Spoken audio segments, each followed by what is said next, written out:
बिस्मिल्लाहिर्रहमानिर्रहीम। So this is exercise 8.1। इस exercise में टोटल 3 क्वेश्चन हैं और हर क्वेश्चन में कुछ सब पार्ट्स हैं। तो पहले क्वेश्चन के टोटल 8 सब पार्ट्स हैं और इसमें से इन 8 क्वेश्चंस में से मैं आपको 4 क्वेश्चन करवाऊंगा। 4 आप खुद ही कर लीजिएगा क्योंकि ये तकरीबन सब एक जैसे ही हैं। तो जो क्वेश्चन मैं आपको करवा रहा हूँ उनमें एक है ये इसका पहला पहला पार्ट और फोर्थ, इसके अलावा सिक्स्थ और इसके अलावा फाइनल जो भी है इसका 8 है, इसका 8 पार्ट। तो ये मैं आपको करवाऊँगा। तो अगर आपको कोई इनके अलावा मुश्किल लगे, कोई क्वेरी हो तो आप कमेंट बॉक्स में मुझे बता सकते हैं, तो इंशाल्लाह वो भी हल कर दिया जाएगा आपका मसला। सो स्टार्ट करते हैं फर्स्ट क्वेश्चन से। देखें, सबसे पहले भाई आप क्वेश्चन को समझ लीजिए क्योंकि अगर आप क्वेश्चन समझ लेते हैं तो तकरीबन आधा आपका क्वेश्चन वहीं सॉल्व हो जाता है। अगर आप अच्छी तरह से समझ लेते हैं कि कहा क्या गया है। देखें, मैथमेटिक्स में जहाँ भी कहा जाए अलजबरा में सॉल्व, तो सॉल्व का वर्ड जहाँ भी अलजबरा में आ जाए, अलजबरा मीन्स जहाँ ये इक्वेशंस और एक्सप्रेशंस आती हैं, तो सॉल्व का मतलब ये होता है कि आपको इन एक्स या जो भी वेरिएबल हो, एक्स वाई जेड जो भी हो, उसकी वैल्यू फाइंड करनी होती है। वैल्यू फाइंड करने का मकसद क्या है? एक्स एक साइड पे लिखा होना चाहिए और दूसरी साइड पे कोई भी नंबर हो तो हम कहेंगे कि एक्स की वैल्यू ये है। ओके, तो यहाँ हमें एक्स की वैल्यू फाइंड करनी है। सॉल्व का मतलब ये है। फिर कहा गया द फॉलोइंग क्वाड्रेटिक इक्वेशंस। अब ये क्वाड्रेटिक इक्वेशंस क्या होती हैं ये हम थोड़ा समझ लेते हैं यहाँ से।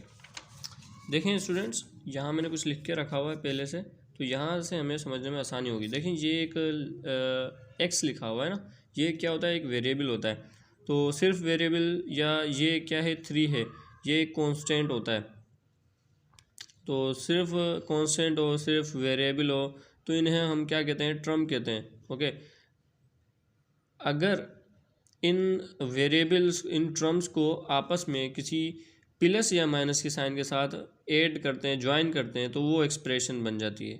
ये टर्म कहलाते हैं। ये अब एक एक्सप्रेशन बन गई है। ओके, और अगर एक एक्सप्रेशन, ये एक एक्सप्रेशन है, ये एक दूसरे एक्सप्रेशन है, x+3 y+9, इनको ज्वाइन करें किसी इक्वल की साइन के साथ, तो इसे हम कहते हैं इक्वेशन। तो उम्मीद आपको पता चल गया हो कि इक्वेशन क्या होती है। सही है। फिर इक्वेशन की 4 बल्कि बहुत सारी टाइप्स होती हैं, लेकिन 4 टाइप्स ही अभी तक आपकी बुक में आएंगी। मैट्रिक की जो बुक है या 9th की जो बुक है उसमें सिर्फ 4 टाइप्स आएंगी जो आपको आपकी नज़रों से गुजरेंगी। तो उसमें पहली जो है वो है लीनियर इक्वेशन, दूसरी है क्वाड्रेटिक, थर्ड है क्यूबिक, फोर्थ है क्वाड्रिक। लीनियर का मतलब क्या होता है? ये एक इक्वेशन लिखी हुई है आपके सामने, ऐसी इक्वेशन जिसमें किसी भी वेरिएबल की, यानी कि हर वेरिएबल की पावर 1 से ज़्यादा नहीं होनी चाहिए।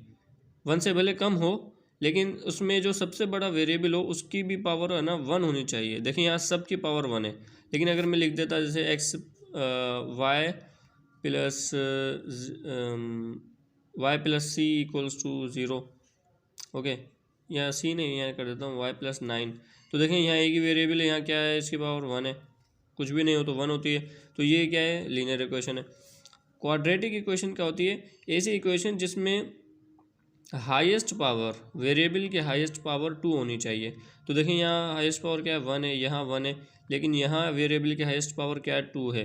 तो वो टर्म जिसकी हाईएस्ट पावर होती है वो ही पूरी इक्वेशन की पावर हमें रिप्रेजेंट करती है। तो यहाँ जो z है वो पूरी इक्वेशन की पावर को रिप्रेजेंट कर रहा है, ये पूरी इक्वेशन को लीड कर रहा है, यूँ भी कह सकते हैं। फिर क्यूबिक क्या होती है? जिसमें हाईएस्ट पावर 3 हो, और क्वाड्रिक क्या होती है? जिसमें हाईएस्ट पावर 4 हो। इसके बाद हम थोड़ा ये देख लेते हैं कि क्वेश्चन क्या था। अब आपको समझ में आ गया कि सॉल्व का मतलब क्या होता है, क्वाड्रेटिक इक्वेशंस क्या होती हैं। ओके, यहाँ यानी कि सारी जितनी भी क्वेश्चन आएंगी, ये जो पूरा हमारा यूनिट है उसका नेम ही क्वाड्रेटिक इक्वेशंस है। मालूम है आपको, आपकी बुक में आप देखेंगे तो लिखा होगा टॉप पर क्वाड्रेटिक इक्वेशंस, यानी कि पूरे यूनिट में सिर्फ क्वाड्रेटिक इक्वेशंस आने वाली हैं। अच्छा, आगे क्या कहा गया है, बाय फैक्टराइजेशन मेथड। अच्छा, हमें इस क्वेश्चन में फैक्टराइजेशन मेथड से सॉल्व करना है। सेकंड में दूसरा मेथड है, थर्ड में भी कोई तीसरा मेथड है जिसे हम समझेंगे। तो फर्स्ट मेथड क्या है, फैक्टराइजेशन मेथड। तो सबसे पहले मेथड अप्लाई करने से पहले हमें ये पता होना चाहिए फैक्टर क्या होता है। देखिए यहाँ मैंने एक नंबर लिखा है 6, 6 के फैक्टर में अगर कहूँ तो वो ये हो सकते हैं 4 और 2, यानी कि ऐसे नंबर जिनको ऐड करें तो दोबारा से वो 6 बन जाए, तो ये दोनों इसके क्या कहलाएंगे, फैक्टर कहलाएंगे। लेकिन ये कौन सा फैक्टर है, ये एडिटिव फैक्टर है। इसके अलावा मल्टीप्लिकेटिव फैक्टर भी होते हैं। कौन से, कि अगर एक नंबर है 6 तो इनको ऐसे दो नंबर में डिवाइड करना कि अगर ये इनको मल्टीप्लाई करें दोबारा 6 बन जाए, तो ये क्या है, ये इसका मल्टीप्लिकेटिव फैक्टर है। 3 2 क्या होता है 6 होता है, और 4 + 2 भी 6 होता है, सही है। तो ये इसके मल्टीप्लिकेटिव हैं, ये इसके एडिटिव फैक्टर्स हैं। लेकिन हमें तो क्योंकि एक्सप्रेशन सॉल्व करनी है ना, एक्सप्रेशन से हम यहाँ डील करेंगे ना कि नंबर से। तो एक्सप्रेशन यहाँ एक मैंने लिखी है, इसे मैं दोबारा लिखता हूँ, x² - 4। तो इस एक्सप्रेशन के दो फैक्टर बन सकते हैं, x - 2 और x+2, सही है। ये कैसे बने, ये यहाँ मैंने फॉर्मूला अप्लाई किया है a² - b² का। अगर आपने ये पढ़ा है तो आपको ज़रूर समझ गए होंगे कि ये फैक्टर कैसे बने। तो ये हमें एक्सप्रेशन के इस तरह के दो मल्टीप्लिकेटिव फैक्टर बनाने। एक्सरसाइज में जो हमसे कहा गया कि फैक्टराइजेशन मेथड, दरअसल ये मल्टीप्लिकेटिव फैक्टराइजेशन मेथड है।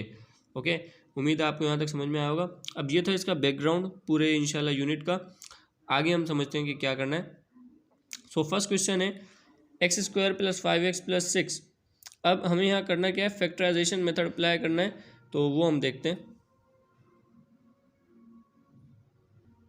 सो स्टूडेंट्स, फैक्टराइजेशन मेथड अप्लाई किस तरह करेंगे कि हम इस को लिखते हैं दोबारा से, इस इक्वेशन को, सॉल्यूशन x² + 5x + 6 = 0।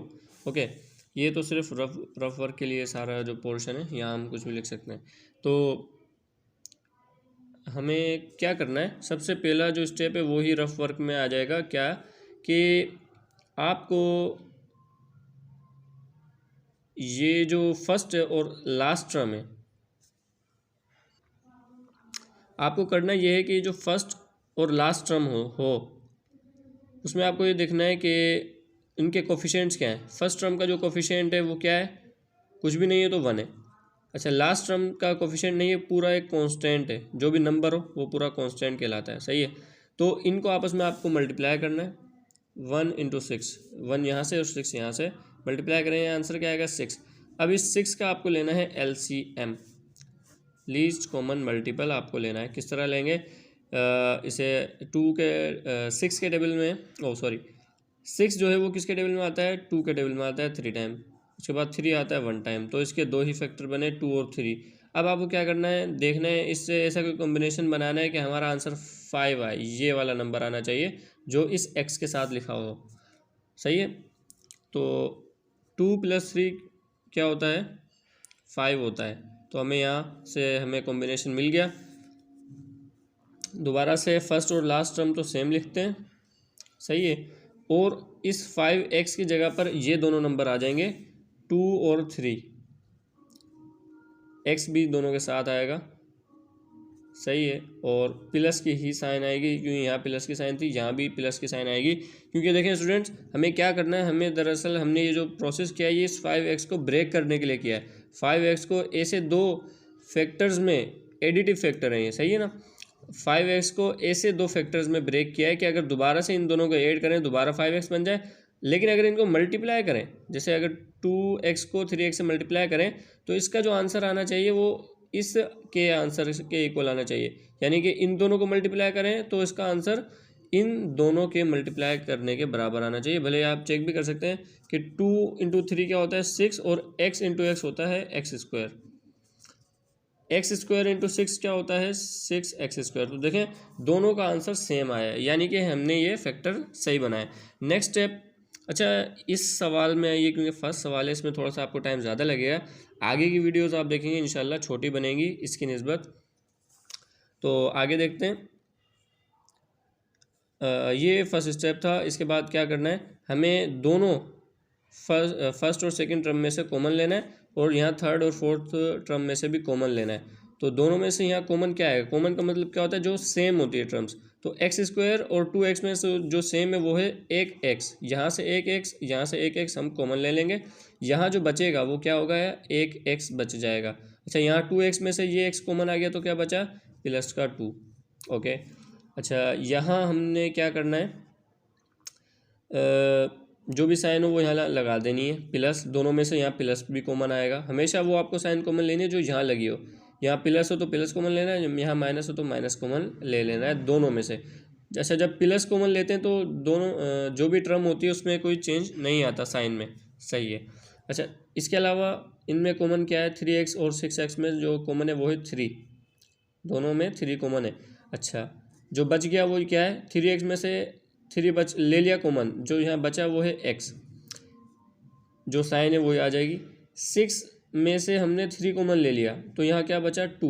कैसे देखें स्टूडेंट्स, जो 3 है, 3 के टेबल में 6 कितने दफ़ा पढ़ने पे आता है, 2 टाइम्स पढ़ने पर। इसी तरह इस वजह से यहाँ 2 बच जाएगा। ओके, इक्वल्स टू 0 आ जाएगा। अब क्या करना है, दोनों देखें यहाँ हमारा वेरीफाई भी हो जाता है। ये दोनों ब्रैकेट्स अगर सेम बने तो आपने यहाँ तक सही किया है। अब ये x+2 2 दफ़ा लिखा हुआ है, आप इसे एक दफ़ा ही लिख देंगे x+2। ओके, फिर एक और ब्रैकेट बनाएंगे, यहाँ कौन सी टर्म आएंगी, जो बाहर लिखी हुई है, ये x और ये प्लस का 3, तो x+3 दूसरे ब्रैकेट में आ जाएगा और इक्वल टू 0 सेम आ जाएगा। ओके, नेक्स्ट स्टेप में क्या करेंगे, अब ये देखें दो एक्सप्रेशन हमारी बन चुकी हैं जो हमारा हमें रिक्वायर्ड था, जो मैंने आपको यहाँ बताया था कि आपको क्या करना है, एक्सप्रेशन को दो फैक्टर्स में डिवाइड करना है, दो मल्टीप्लिकेटिव फैक्टर। तो यहाँ देखें मल्टीप्लिकेटिव फैक्टर बन चुके हैं। बस अब आपको क्या करना है, इस एक्सप्रेशन को x+2 को इक्वल टू 0, इस 0 के इक्वल अलग रखना है, ये एक इक्वेशन बन जाएगी। उसके बाद एक और इक्वेशन बनेगी, x+3 को 0 के इक्वल अलग रख देंगे। तो इस तरह दो इक्वेशन हमारी बन जाएंगी। और अब लास्ट में हमें क्योंकि x की वैल्यू चाहिए, जो जैसे मैंने आपको शुरू में बताया, तो वैल्यू क्या मतलब कैसे निकालेंगे, x को यहाँ अकेला कर देंगे, 2 को वहाँ मूव कर देंगे। जब 2 वहाँ जाएगा तो ये हो जाएगा -2। अच्छा, यहाँ भी यही करेंगे, x की वैल्यू निकालेंगे, 3 को वहाँ मूव कर देंगे, -3 आ जाएगा। सो हमारे आंसर आ चुके हैं -2 और -3। एंड में क्या करेंगे, इन्हें हम सॉल्यूशन सेट में लिख देंगे और यही हमारे आंसर्स हैं। अच्छा देखें, जब भी हमारे पास क्वाड्रेटिक इक्वेशन होती है तो मोस्टली यही होता है, अक्सर 95% यही होता है कि हमारे जो आंसर्स आते हैं वो 2 आते हैं, 2 आंसर्स आते हैं। जो भी यहाँ x की पावर हो उतने ही आपके आंसर आएंगे। अगर x की पावर 5 है तो यहाँ आंसर भी आपके 5 ही आएंगे। Okay, so this was the first question.